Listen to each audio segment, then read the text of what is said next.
think of some items. I know I would have sex toys, new underwear. I don't wanna pick, oh yeah, so it's a registry, you're picking it out, and then other Yeah. people are picking. Honestly, I think probably like kitchen stuff, like a toaster Our heads oven. went in different categories, that's for Ugly sure. Truth of Divorce podcast with Sam and Leah, helping you not just survive, but thrive. Hello, everybody, and welcome back to the Ugly Truth of Divorce podcast. We are your hosts, Sam and Leah. As always, our podcast is brought to you by The Next Chapter, where you can get the tools and support you need to co-parent with confidence and heal after divorce. So today's episode, guys, we are going to talk about celebrating the big D. Hell yeah. Yeah. That's what we're going to talk about. And so there's a lot of ways you could do this. And I would love to hear in the comments what you guys did to kind of commemorate your divorce. So we've got a top 10 list here, but honestly, even in addition to these, there's more. There's more that I've heard, Oh, yes. people posting about in the comments and our groups and everything. So here's a couple of ways that you can commemorate and celebrate the divorce. The first one, it says, write a letter.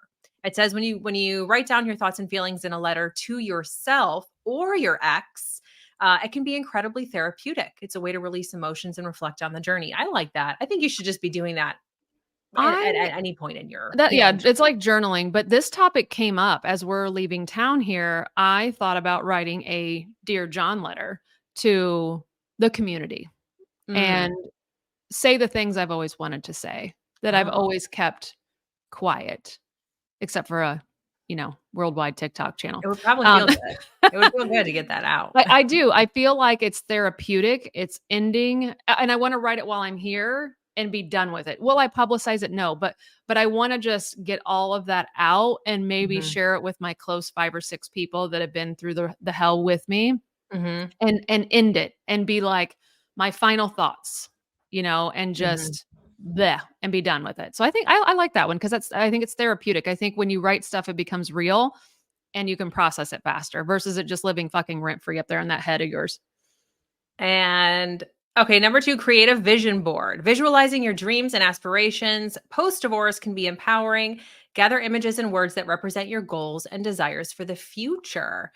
We always talk about vision boards, like when we're talking about manifestation and when you're setting your goals and when you want to figure out what's next for you. I love it. I actually use Canva for mine. Yep.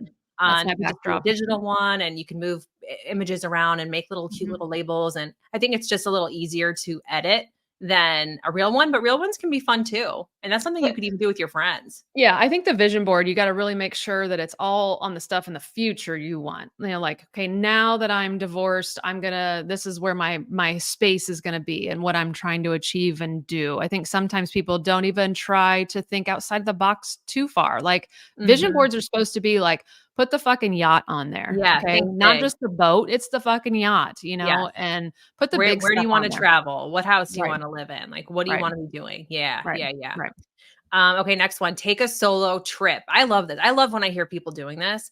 It says traveling solo can be liberating and empowering, whether it's a weekend getaway or an adventure abroad. It's a chance to rediscover yourself and create new memories. Totally. I've never done like a solo, eat, love, pray kind of thing where you just I've go by yourself. Solo, I guess, but I've never taken like a whole vacation by myself. No, I'm too much of a people person, probably to a certain degree. And I guess for me, I don't see the point now. I would want to be with Jared or with my kids because I feel like my kids are pretty cool to hang out with. But I have seen a trend where single people match, like a single person throws a vacation and says, anybody wants to tag along, here's my itinerary and we can kind of do this party together. And I have seen that like coordinate that too. Yeah. They're like singles meetups where you can go, fly somewhere and then it's just a whole group of single people that you've never met before and they all go hiking or they all go on a cruise or whatever it is. Yeah. Yeah. I feel like that would be good. If I was single, I think I would do that. Like maybe get another single friend and go do and hang out with other singles. Yeah. And just see where the good time goes. I think that would be fun. That would be cool. Okay. I like this one. Host a divorce party. It says, gather your closest friends and family for a celebration of new beginnings. It's a chance to surround yourself with love and support as you embark on the next chapter of your life. Yeah. Like fun. It should be. You are celebrating, right? It's like, there's people who talk about how when they get divorced, there's 2 different people. Like there's either the people who come to you and they say, oh, I'm so sorry. Or there's the people who come to you and they're like, Step on their foot. Congratulations. Yeah. Fuck yeah. Happily. I Yeah. mean, I've always said that. Are you married? No, happily divorced, bitch. Thanks. Yeah. I think it's funny that they say the next chapter inside of that. I think that's what that party needs to be. And for anybody listening who's like, what do I get my friend who just got divorced? Do I send flowers? Do I buy her something? Like, Mhm. what do I do? I'm going to tell you what you do. You buy her a subscription to our private group called Yes. The Next Chapter. Yes. And she's going to get all of her tools that she needs to start making herself that new baddie woman, that new badass, that new authentic self. She's going to learn confidence. She's going to learn how to co-parent. Yep. She's going to learn everything inside The Next Chapter. So buy her a month or two of that. Yeah. That would be the best divorce present. Honestly, I wish I had something like that. I mean, we say that all the time, but it's a small group where you get support with other women. You're a mom in there with other moms. You get a weekly training from us, 2 coaches, different topics every single week, and then you get to hop on a Zoom with us once a month. So it's like there's everything you need is in there. You can ask questions. You can learn so much about co-parenting, especially when you're dealing with a high conflict person and how tricky that can be and how to nurture the relationships you have with your kids. And there's so much stuff that we go into. I think we just came up with a really good idea. I think we need to offer gift cards for people to buy. Okay, we'll be on that. We'll be on that. More to come with that information. What's number 5? Okay, number 5, start a new hobby. Yes. Yeah, embrace your 100%. interests and passions by trying out a new hobby, whether it's painting, cooking, rock climbing. Diving into something new can be refreshing and fulfilling. 100%. And I talk about that all the time, about how I joined a classic rock cover band, and I was just like singing classic rock songs because it was so fun and it built my confidence like nothing else. It creates more opportunities for you to meet like-minded people. It helps you find fulfillment. It passes the time. It's 100% something that you should be doing. I went on to do golf, played in a women's league. Then I went and got my conceal and carry. I went and got a motorcycle license. You're scuba diving, right? I'm a scuba diver now. I went and became a holistic health coach. Like, I just went in like full force of like, I have free time now. I didn't have my kids 50% of the time. I'm like, I need to stay busy. So I just I'm a constant learner. So that was easy to be like, what can I learn now? What can I learn now? And all those things have stuck. So it was just an opportunity. I think it's like you have to figure out, especially coming out of a high conflict marriage, like, who am I? What is my interest? Because when you're married to that person, they don't let you have interests. You have to have their interests and you have to chameleon yourself into them. And so it's kind of like a rebirth. It's that new chapter where you get to just pick. You are now getting to pick. And nobody's going to tell you no. Nobody is going to tell you you're crazy. Nobody gets to tell you you can't do that. You get to do whatever the fuck you want. So let us know as you're listening to this, what's something that you did that was like brand new, that you were just like, I went and did this as soon as I got separated because I knew I could. Yeah. Or sometimes it's even like things that you used to do, but then you stopped doing because you just didn't have time, or you were, whatever the reason. Hanging out with friends. Yeah. I used to do that before I was married and I couldn't, Like getting back to yourself again. And right. Okay. I like this one too. Number 6, get a makeover. It says treat yourself to a makeover or a new hairstyle. Sometimes a physical change can symbolize a fresh start and boost confidence. I'll tell you, towards the end of my marriage, I chopped all my fucking hair off and I got a big ass tattoo. I mean, Same. I was just ready to change. I think girls do that all the time anyway. It's like when we're going through some kind of emotional turmoil or there's like a change happening in our life, we like to express that externally somehow, like in our appearance, changing the hair. But didn't you say that? You said that hair holds memories. So that might be why all that cut our hair when we get like separated. We're like, I mean, I cut my hair mostly because my ex-husband didn't let me cut my hair when I was married. I had to have long hair. So I went straight to chin length bob and then went and got a big ass tattoo. Yeah. Same thing. But I do, when you said that, I'm like, I bet that's why a lot of women cut their hair when they get divorced. Yeah, probably because we feel like we just need to, it's like our external appearance needs to reflect the internal change. And so absolutely, like, this is the time to play around, get a new style, try different clothes, try to find your new style, color your hair, like do all the fun stuff to just, that's part of finding yourself too. I think like finding your new identity is like playing around and having fun with it. I agree. Okay, 7 is symbolic ceremony. It says create a symbolic ceremony to mark the end of one chapter and the beginning of another. This can involve releasing balloons, planting a tree, or lighting candles. I think that's nice.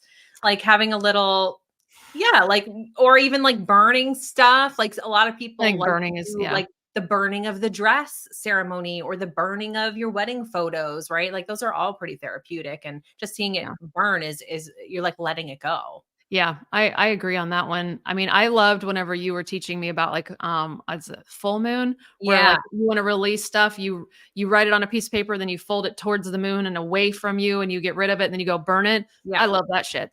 yeah. Yeah, I love that. That It makes me does do feel feel like good. I released it. Like Yeah, it's gone. Wrote it yeah. down, burned it, it's over. Let it go. I Yeah, think and that's cool. another great thing you can burn too, because I tell clients this all the time, is if they have a lot of anger and resentment pent up that has to do with their ex or divorce, write a letter to them telling them everything you want. Cuss them out, tell them everything that you want them to know and everything you wish you can say, and then safely, carefully burn it. Right. And because not only are you getting it out, which helps, that's a release in and of itself, and you're Mhm. processing your thoughts and your feelings. But then also just symbolically watching it burn and letting it go can be Yeah. really therapeutic. So Yeah. that's a I great like that one. exercise too. Okay, number 8, donate or sell wedding items. Clearing out items from your wedding can be cathartic. Consider donating them to charity or selling them to start fresh. Yeah, people do this with their dress. There's a like some people like to hold on to it because for they sentimental value. They want to pass it on to their kids. Some people donate it. Some people burn it. Some people sell it, and then some people they have these places that you can donate your dress, and then they repurpose it and turn it into like christening dresses for babies, Oh, or even dresses where they, and this is sad, but they like bury children in, like angel babies or something, I think it's yeah. called. But so there's a lot of different things you can do. Let us know in the comments what you do with your dress. I think mine is still in the garage of my first ex-husband's house. I never even, I'm like, fuck it. I'm leaving it there. Well, I got married in jeans and an Old Navy pullover, so, Nice. I guarantee I don't have those items anymore. Yeah, yeah, I've never had the dress on, so Yeah. when Jared and I get married, I think I'll actually be in a dress. Who knows? Might be in a swimsuit on the beach. Who knows how And that'll your all work scuba out. gear. Yeah, yeah, exactly. But I think that is therapeutic, like doing something with it. We've had a lot of our clients who have taken the pictures and, Yeah. thrown paint all over it or lit it on Yeah, fire and and they're took so some cool. They do like yeah, full-blown photo shoots. photo It's shoots. so cool. Yeah, Mhm. Yeah, fun. it has to be therapeutic. I mean, Yeah, has to be to do all that. Especially, I mean, my wedding was super cheap. So I mean, it wasn't like a big deal, but I would think if you had like this big grandiose wedding where you spent tons of fucking money and it was this big huge day and this was the dress that symbolically tied you to this person, I could see how that would be emotional to let that go because you're letting that whole day go. You're in front of all your friends and family. It was a huge expense. Like I could see that. But for me, it was jeans and a fucking pullover, and we rode in on a motorcycle and left. It yeah. Oh, wasn't a big deal. that's hilarious. Hindsight, not a red flag. It Yeah. was red flag. Red flag. Number 9, pamper yourself. Treat yourself to a day of self-care and pampering, whether it's a spa day, a massage, or a long bubble bath at home. Prioritize your well-being. Totally. And then that's a great Yeah. way to celebrate too, even if it's just like, okay, my papers were just signed. What a huge sigh of relief, right? To like, it's like all that weight just came off your Yeah. shoulders. That's a great way to go celebrate. It's like, okay, I need a fucking massage. I need a facial. I need a spot. I need some me time to like decompress. So I like Yeah. that one. And you I can do take too. your girlfriends too and like make a day of it. Absolutely. And then number 10, it says document your journey. Start a journal or a blog to document your journey post divorce, or start a coaching business and just tell everybody everything that happened. I mean, Um, very therapeutic. it's a way to reflect on your experiences, share wisdom with others, and track your personal growth over time. Yeah. I mean, journaling in general is something you 100% should be doing. 100%.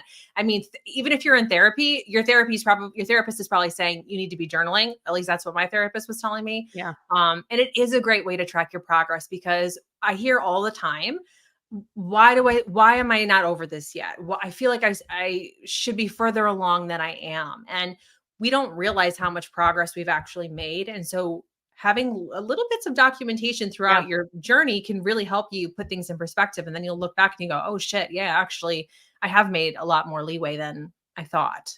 Yeah. I agree with that. I think it is a way to go back. I mean, we kind of get to go back on old videos and see how far we've come and what we've talked about, in each of our TikToks or reels Yeah. or wherever we're at. But I do think writing and being able to go back, I mean, even those things that I have where I'm writing goals down to see where my goals were in 2017 and now I'm like, Right. but I've accomplished all those. Now I need Yes. new goals, Now so you're like anytime, doubling and tripling yeah, down. double Yeah. down, man. Let's go. So I think anytime you can write down either your intentions or just what you're thinking to be able to reflect and see your growth or see that you haven't grown. That whole, I call it like the time hop theory on Facebook. When you pull that up and you're like, memory from 7 years ago, and I'm wearing the same shirt, I'm Yeah. like, oh, fuck. Like, I need to get a new wardrobe. I look the same, or I look worse, or, oh, I was only doing that then. Like, Right. I Or like, who is that girl? Oh my God. Like I yeah, remember her. yeah, Yeah. yes.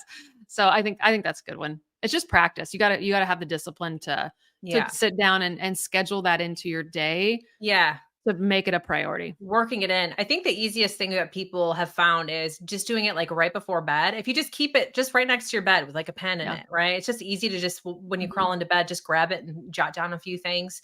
Yeah. Or first thing when you wake up, or like when you have your coffee. It's like habit stacking. Just Yeah. finding a way to fit it into something you already do every Right. day. Make it Right. easier.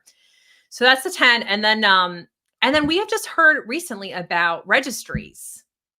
This seems bananas to me, if I'm being honest, but I get it. It makes sense. Yeah, I because you're mean, broke as fuck usually after a divorce, after and you usually everything. you have to move. Yeah. And so somebody gets the house, Yes. and all the shit, and then they're like, "Okay, I'll give you equity when I refinance." And so you walk away with some money, but you don't have a house and you got to restock everything. If somebody Everything. that's moving in the next 9 days, I'm like, "Okay, yeah, I want to take all my spices and yeah, cuz I don't have to go buy all that Right. stuff again." Right. It all Like adds up. when you have to redo a whole household, I can see why this is becoming popular. I think it's going to upset maybe the boomer and older generation of like, you're celebrating a divorce. But I think this newer generation, I think it's divorce isn't going to be so taboo, Yeah. which could be good or bad, depends on how you feel about it. But I can see why a registry would be kind of cool. Yeah. It's I just think it's bizarre. worth celebrating. It's like, think about it. If you were working in a really toxic Yeah. work Yeah. environment, Right. right?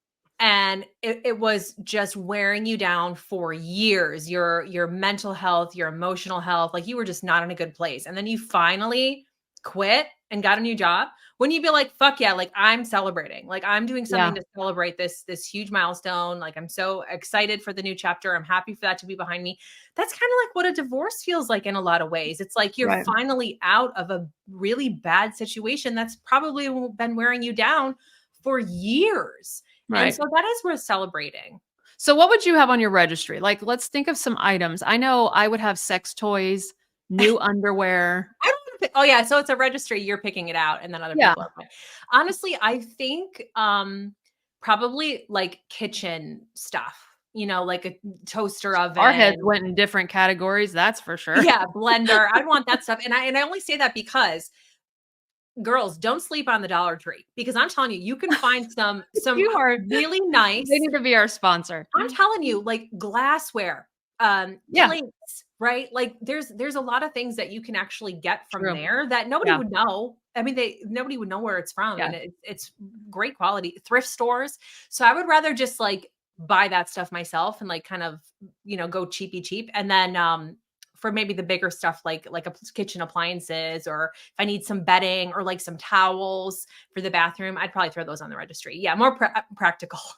Yeah, I'm typically a practical person, but if I'm gonna make this fun, like, I would know that I wouldn't probably buy myself all new bras, or I wouldn't buy myself, a sex toy. I mean, I probably would, but, like putting things on there that I like know that people would go, yeah, she deserves this. Like she deserves, Yeah, new stuff and, yeah. maybe a new coat or just stuff that I probably didn't get to take in the divorce Right. and Or that you might knowing. feel bad buying for yourself because you feel like it's not practical Right, or because I think especially if you have kids, you ain't buying yeah, yourself shit because you're right. broke as fuck and you're gonna be buying everything you can for your kids to make sure that they don't feel the crush of, left behind the room, left behind that, so you're gonna be rebuilding. I had a client 2 days ago who said that she got the locks changed on her, her and the kids were displaced out of the home. And she's like, Sam, it's been 2 years. Our divorce isn't final. And I have never been back in that house. And I'm looking, she's in a bedroom. I think she was in one of her daughter's bedrooms. It was a little pretty girly. And I'm looking around and I'm just noticing like she has decorations on the wall and there's all these containers in this closet full of clothes. And I said, none of that is from that house. And she goes, oh no. She goes, I have had to buy everything from scratch. He wouldn't let me have nothing, not any of our personal items, none of our clothes. And she had, I think, 4 kids. So she's having to buy all her own clothes, 4 kids worth of clothes, bedding, kitchen, living room, all of it. And I am just like, and I'm sure she thrifted and went to Facebook Marketplace, and I'm sure she did. But even still, not everything is free. Yeah. But I can see why somebody would just throw together and say, hey, let me do a registry for you and we'll send it out. I mean, hashtag embarrassing, probably because of that stigma that everybody still kind of feels about divorce. But if people knew that story of what she was going through, I think people would come out of the woodwork and be like, what a dick. Like, here we go. Let me help you out. And that can be hard asking for help. And it can be, I mean, you talk about that, about how, you were like, nope, I got it. I'm fine. I'll figure it out. We're doing okay. When really you could have used a lot more help than you got. I was so dumb. Like I look at that girl when those time hop pictures come up and I see that girl that's living in this house. I bought a house as soon as I got divorced. It was super small. It was cute. It was affordable. But I look at my pictures back then and I think this girl was keeping so many secrets. I was keeping so many secrets about how much I hated my job.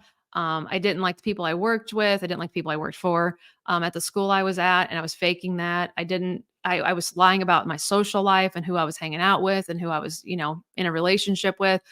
I was lying that I was fine through my divorce. I was lying every single day back then, lying to myself that I was fine. I wasn't. I can remember the feeling of laying in bed and the alarm going off and having to talk myself into putting my feet on the floor to get up. And it was never for me. It was for, you have to go to this job. You have to show up. Otherwise your kids don't eat. So get the fuck up. It was not like, get up because you deserve it, Sam. Get up because you're a great No. Every day when that alarm would go off, it would take me forever to talk myself into put my feet on the floor. And it was just, I was doing it solo, and that is not smart. You're just not equipped. You're not equipped to be your own therapist. No. You're not equipped to be your own support staff sometimes, especially when you're at a rock bottom where you've been beat down, humiliated, embarrassed, drugged through the mud. And I was just, I'm fine. My mom would be like, are you doing okay? I'm like, yeah, I'm good. Yeah. No, I wasn't, and I eventually opened up, but it took hitting a rock bottom of a rock bottom. I mean, it was like the glass container on a fish tank I hit, but you learn, and that's why we share our story on here. But yeah, there is something to be said, but we do tell a lot of our clients who are going through divorce and like, when is this going to fucking end? We're like, just start living like you're already divorced. Yeah. Start doing most of these things that you mentioned. Do them now. For those of you who are separated already and essentially already living separate lives, you're just kind of waiting for that court date. You're waiting for the paperwork to be finalized. And you don't have to wait, right? Like, because sometimes that can take, unfortunately, years. Forever. Sometimes. Like, you never know if things keep getting postponed or you can't come to an agreement on stuff. So it's important to just, start now, start your healing, get the support, get the tools, get the guidance, so that when everything is finalized, it's kind of just like a formality. Yeah. Yeah. And I think just, you got to be honest. Like, I can see my mom's face asking me, are you okay? And then if she's ever going through something and she's open and honest with me, I'm like, why couldn't I have been like that? Why couldn't I have just been honest? And it was because I was embarrassed. I was embarrassed that I put myself in this spot of marrying a man after 60 days. And guess what? Not a good idea, and it blew up and got great kids out of it. But I also got a great job out of it. I can thank him for that now. But I don't know. I think this celebrating divorce, I think it's our job as divorce coaches to kind of change the stigma that you're not a bad person because you want divorced, and you're not an evil person because you want to be happy about it. Like, happily divorced. I was miserably married. I say that all the time, miserably married, but happily divorced. So send this to somebody that is struggling and has a lot of shame and guilt wrapped around their divorce and maybe isn't celebrating that they have a new chapter starting. Shameless plug to our next chapter. Yeah. buy somebody a gift certificate together. Send us an email, and we'll give you the link and you can get one of your friends some help that they maybe deserve, especially if they're not doing therapy and they're not doing anything for themselves. It's a great place to hang out. It's a great place to get the tools to figure out, how do I start this thing on my own? How do I become that single parent and be good at this? That's inside the next chapter. So until next week, guys, behave yourselves and check out the next chapter.